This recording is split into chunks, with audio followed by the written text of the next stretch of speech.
Welcome to Fluent Phonics. Today we will discover the proper pronunciation of the word eastward.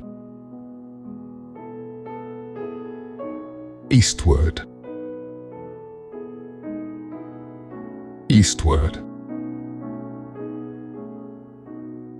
Eastward.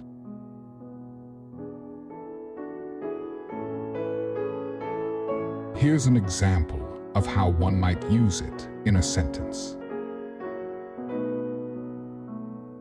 The sun rose in the eastward direction, signaling the beginning of a new day.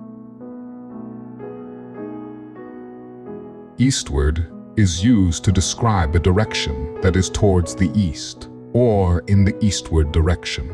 It refers to a location or movement towards the east.